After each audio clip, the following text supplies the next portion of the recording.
Noong taong 2004 sa bansang India, tinatayang 200 babae ang bumubulusok sa galit habang sumusugod sa korte para tapusin ang isang lalaki. Ano kaya ang kanyang nagawa para sapitin niya ang kakilakilabot na pagtatapos?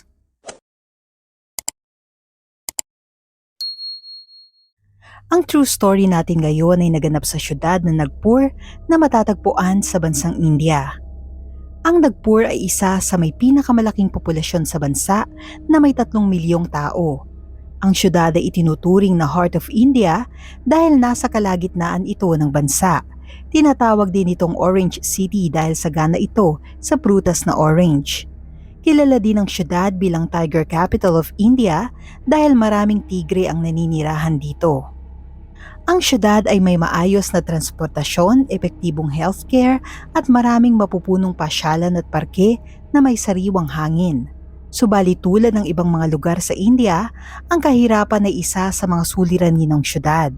Doon ay may malaking pagkakaiba sa pagitan ng mayayaman at mahihirap, lalong-lalo na pagdating sa mga benepisyo, karapatang pantao at paghingi ng katarungan. Ang Kasturba Nagar ay isang komunidad sa Nagpur na pinamumuhayan ng pinakamahihirap na mamamayan sa syudad. Dikit-dikit at barong-barong ang mga tahanan dito. Bihira sa mga residente ang nakapag-aral, lalo na ang mga kababaihan. Itinuturing sila na nasa pinakamababang antas ng lipunan na tinatawag na dalit. Ito ay salitang Hindi nang ibig sabihin ay broken or scattered. Madalas silang maging target ng mga mapang-abuso at mga mapanamantalang tao na nasa mas mataas na antas ng lipunan. Sa kasamaang palad, ang mga dalit sa Kasturba Nagar ay hindi nagagarantiyahan ng proteksyon mula sa mga otoridad ikumpara sa mga mamamayan na may kaya sa buhay. Noong 90s, isang lalaki ang naghasik ng kasamaan at nagdulot ng matinding pangamba sa mga residente ng Kasturba Nagar. Ang lalaking ito ay si Varat Kalicharan o mas kilala sa pangalang Aku Yadav. Si Aku ay ipinanganak noong 1971 at nagmula siya sa may kayang pamilya. Sa paaralan ay magaganda ang kanyang nakukuhang marka at aktibo rin siya sa mga extracurricular activities. Subalit sa di malamang dahilan ay tila naligaw ng landas si Aku. Matapos ang 7th grade ay huminto siya sa pag-aaral at na-involved sa mga sugal at pagnanakaw. Nang pumanaw ang kanilang ama ay nahinto na rin ang pagpasok ng pera sa pamilya. Ang mga kapatid niyang babae ay nagsiasawa na. Ang mga lalaki naman ay naghanap buhay. Pero ang ilan naman sa mga kapatid niyang lalaki ay nasangkot na rin sa mga krimen. Si Ako naman ay naghari-harian sa Kasturba Nagar. Siya, kasama ang kanyang grupo, ay nagmistulang mga gangsters na naghasik ng lagim sa komunidad sa loob ng mahabang panahon. Nakilala at kinatakutan ang kanyang grupo dahil sa mga krimen tulad ng pagnanakaw, panloloob sa mga tahanan, pangingikil, pananakit at pagpatay. Pero ang krimen na pinakatumatak at naging dahilan sa pagbulusok sa galit ng mga kababaihan ay ang kanilang pang-aabuso at pananamantala sa mga babae sa naturang lugar. Ang kanyang grupo ay may dalang mga armas bilang panakot sa kanilang mga biktima. Wala silang pinipiling oras kahit patirik ang araw at gising ang buong komunidad. Isa sa mga unang krimeng kinasangkutan niya ay noong taong 1991 nang ang kanyang grupo ay nanamantala ng isang babae. Paulit-ulit pa nila itong isinagawa sa iba pang mga biktima. Hindi bababa sa 40 babae ang kanilang pinagsamantalahan. Ang pinakabata sa kanila ay 10 taong gulang. Sa loob ng isang dekada, si Aku at ang kanyang grupo ay naging abala sa pamimerwisyo at paggawa ng kasamaan sa mahirap na komunidad kung saan ang mga residente ay walang kalaban-laban. Isa sa laging biktima ng pagnanakaw ng grupo ay ang tindahan ni Prativa Urkud. Ang kanyang mga paninda ay nakadisplay sa tapat ng kanyang bahay para hindi na pumasok at magkumpulan sa loob ang mga customer. Ninanakaw ni Aku ang mga panindang nakadisplay para ibenta rin niya sa iba. Minsan na inuutang ng grupo ang mga paninda ni Prativa pero di na nila ito binabayaran. Lubos na nakaapekto ito sa panggastos ng pamilya sa araw-araw. Ayon sa dating kaibigan ni Aku na si Villas Vande, may isang insidente na nangikil ng pera ang grupo ni Aku sa isang magkasintahan. Subalit nang makita ni Aku ang babae, ay pinagsamantalahan niya ito sa harap ng walang labang lalaki. Matapos makuha ang gusto, ay umalis na ang grupo. Isang araw ay kumatok si Aku sa tahanan ng babaeng si Asha Bai. Pagbukas niya ng pinto, ay hinatak siya palabas ng bahay at doon siya ay sinaksak habang nakikita ng kanyang anak na babae. Tinanggal ni Aku ang daliri ng biktima para makuha ang singsing nito.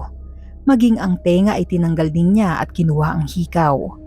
Pumanaw ang babae dahil sa saksak.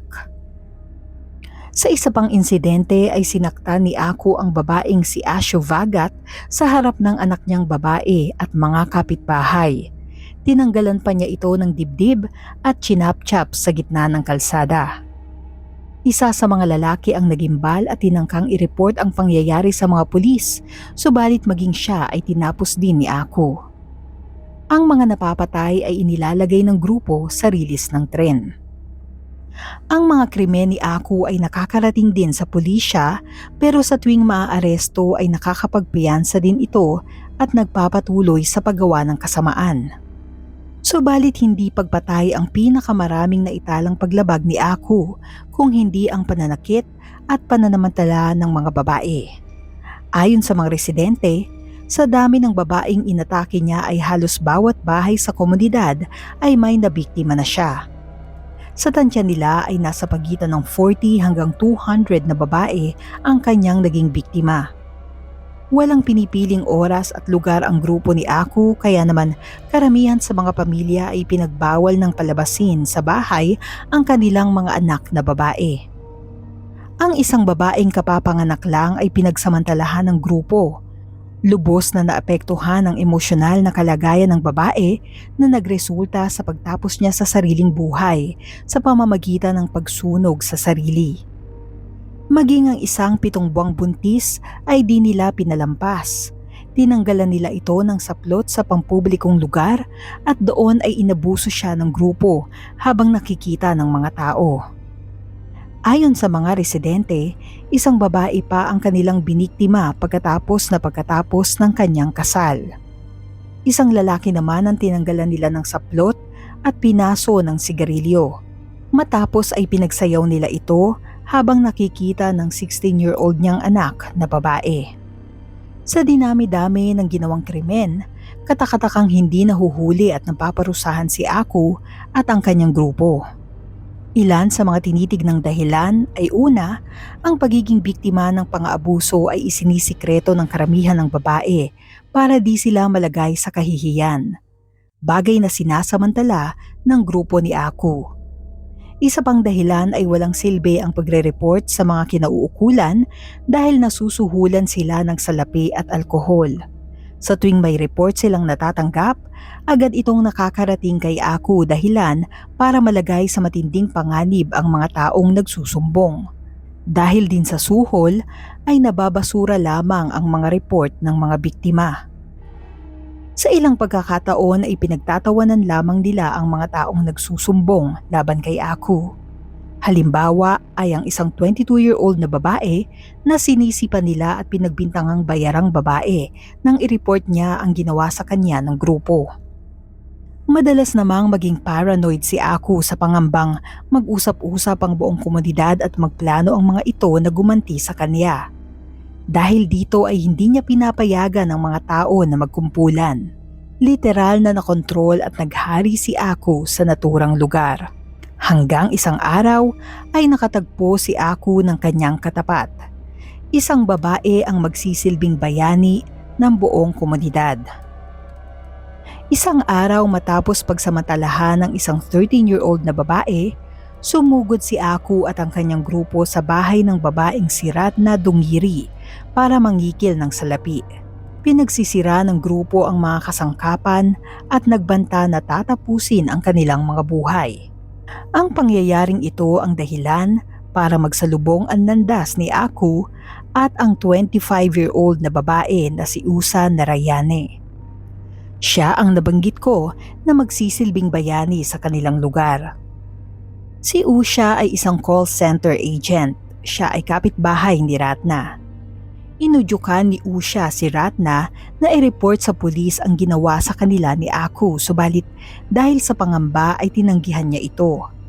Dahil dito ay si Usha na mismo ang siyang nagsampa ng reklamo. Tulad ng iba pang mga report, nakarating agad ito kay Aku dahilan para magalit at sugurin nila ang tahanan ni Usha. Pinalibutan ng grupo ang bahay habang bitbit ang mga bote ng asido. Nagsisisigaw si Aku at sinabihan si Usha na hindi nila ito gagalawin kung iaatras niya ang reklamo. Hindi nagpatinag si Usha, bagkus ay hinarangan niya ng barikada ang kanyang pinto. Tinawagan niya ang pulis subalit binaliwala lamang siya ng mga ito. Sinimula ng grupo na sirain ang pinto habang pinagbabantaan siya ng masasama tulad ng pagsaboy ng asido sa kanyang mukha. Sinagot naman sila ni Usha ng mga pang-iinsulto kaya lalong nagalit ang grupo. Sa huli ay binuksan ni Usha ang gas cylinder at nagbantang sisindihan ito ng apoy para sumabog silang lahat. Napagtanto ng grupo na seryoso si Usha sa kanyang banta nang maamoy nila ang sumisingaw na gas kaya naman naduwag at nagmadali silang lisanin ang lugar. Mabilis kumalat ang balita sa buong komunidad. Ang ginawang katapangan ni Usha ay tila naging inspirasyon sa mga kababaihan na kumilos na para ihinto ang kasamaan sa kanilang lugar. Nagsimula silang mag-usap-usap para pagplanuhang sugpuin ang grupo ni Aku. Ang mga residente ay nagsimulang mag-abang sa mga kalye habang may bitbit na kahoy panghampas at mga bato panghagis sa bawat miyembro ng grupo ni Aku na makikita nilang paggala-gala sa lugar. Bakas ang matinding galit sa bawat residente sa lugar. Sa unang pagkakataon ay nakaramdam ng matinding takot si Aku. Dahil dito ay nagtago siya at ang kanyang grupo. Humingi ng tulong si Usha sa kanyang kapatid na abogado. Dahil walang saysay ang pagrereklamo sa lokal na kapulisan, ay dumiretso na sila sa Deputy Commissioner. Nangako ito sa kanila na aaksyonan ng kanilang reklamo. Pinatuloy muna niya si Usha at ang kanyang pamilya sa isang ligtas na bahay habang pinaghahanap si Aku para arestuhin. Ngunit tila di na nila kailangan pang arestuhin ito. Noong August 6, 2004, ang mga naging biktima ni Aku ay nagsama-samang magmarcha patungo sa bahay ni Aku. Sinira at sinunog nila ang bahay. Sa sobrang takot ni Aku ay siya na mismo ang sumuko sa mga pulis para maprotektahan siya ng mga ito. Sumunod na araw ay nakaschedule si Aku na magpakita sa District Court. 500 mga residente ang nagkumpulan sa lugar para mag-abang sa kanya. Sa pagpunta ni Aku sa korte, patago siyang inabutan ng kutsilyong nakabalo sa tela ng isa sa kanyang mga kasabwat pero nabuking ito ng mga nagpoprotestang babae kaya inaresto rin ang kasabwat. Nagawa pang pagbantaan ni Aku ang mga babae at sinabihan ng mga ito na tuturuan sila ng leksyon pag nakalaya na siya. Noong August 13, 2004 ay muling nakaschedule na magpakita si Aku sa District Court. Nakarating sa mga tao ang balita na sa araw na yon ay magpapayansa at hindi mapaparusahan si Aku. Dahil dito ay bumulusok sa galit ang 200 kababaihan dahilan para sumugod sila sa korte na may dalang mga kutsilyo at chili powder. Habang naglalakad sa korte, ang aroganting si Aku ay nakuha pang mang-insulto ng isang biktima at magbanta sa mga babae. Ang mga pulis naman ay natatawa pa sa mga sinasabi niya. Ang di nila alam ay nakadagdag pa ito sa galit ng mga babae ng araw na yon. Isang babae ang napikon kaya gamit ang tsinelas ay pinaghahampas niya si Aku. Sinabi niya sa lalaki na hindi sila pwedeng mabuhay ng sabay sa mundong ito. Ang ibig sabihin ay isa sa kanila ay kailangang mawala. Sumunod na ang iba pang mga babae sa paghampas hanggang sa makuyog na nila si Aku. Pinalibutan siya ng 200 babae. Sinabuyan siya ng mga ito ng chili powder habang siya ay binubugbog. Sa takot na madamay ay mabilis na tumakas ang mga pulis kaya naiwang mag-isa si Aku sa kamay ng mga nanggagalaiting babae. Ang mga kutsilyo ay pinagpasapasahan ng bawat babae para isaksak sa kanya. Ginawa nila ito para sama-sama silang maging responsable at harapin ang kaparusahan sa ginawa nila kay Aku. Kahit nasa bingit na ng kamatayan ay tinangka pa rin ni Aku na manlaban kaya naman pinutol nila ang kanyang pagkalalaki. Sa huli ay nagsisigaw at humingi siya ng tawad sa mga babae at nangakong di na siya uulit. Makalipas ang 15 minutong pag-atake kay Aku ay nabalot ng katahimikan ang lugar. Sa puntong yon ay natapos na ang pagdurusa ng komunidad. Malaya na sila sa karahasan. Ang walang buhay na si Aku ay nagtamo ng di bababa sa 70 saksak. Pag-uwi ng mga babae ay ibinalita nila sa lahat ang pagkamatay ni Aku. Nagdiwang ang buong komunidad ng Kasturba Nagar. Nagpatugtog at nagsayaw sila sa kalye. Naghanda sila ng mga pagkain at mga sariwang prutas. Pinagsaluhan nilang lahat ang mga pagkain bilang selebrasyon. Sa kabila nito, ang lokal na pulisya ay pilit idinidiin ang mga nangyari kay Usha Narayane kahit na wala naman talaga siya sa lugar noong sinugod at pinatay si Aku. Si Usha kasama ang 5 pang mga babae ay inaresto ng mga pulis. Dahil dito ay nagtipon-tipon sa korte ang 400 kababaihan at 100 mga lalaki, pati na rin ang mga bata para suportahan ang mga arestado. Nagbanta silang hindi nila lilisanin ang lugar kung hindi nila pagpapiyansahin at palalayain ang mga nahuli. Kailangan daw ay arestuhin silang lahat at hindi lang ang iilan sa kanila. Walang nagawa ang mga otoridad kundi pakawalan ang mga arestado. Noong taong 2012, napawalang sala si Usha kasama ang 21 pang mga nasampahan ng kaso kabilang ang 6 na babae. Walang sapat na ebidensya at tila magulo rin ang mga salaysay laban sa mga akusado. Walang naparusahan sa pagkamatay ni Aku. Noong taong 2013, ang pamangkin ni Aku na nagngangalang Mukri ay namatay sa saksak sa edad na 30. 2 teenager ang may kagagawa nito matapos tangkain ni Mukri na pagsamantalahan at pagbantaan pa ang kanilang lola. Tila nananalaytay ang kasamaan sa kanilang lahi. Naging inspirasyon ang mga pangyayari sa komunidad ng Kasturba Nagar hindi lang sa mga kababaihan kung hindi sa lahat ng mga mamamayan para ilaban ang karapatan ano pa man ang antas sa lipunan.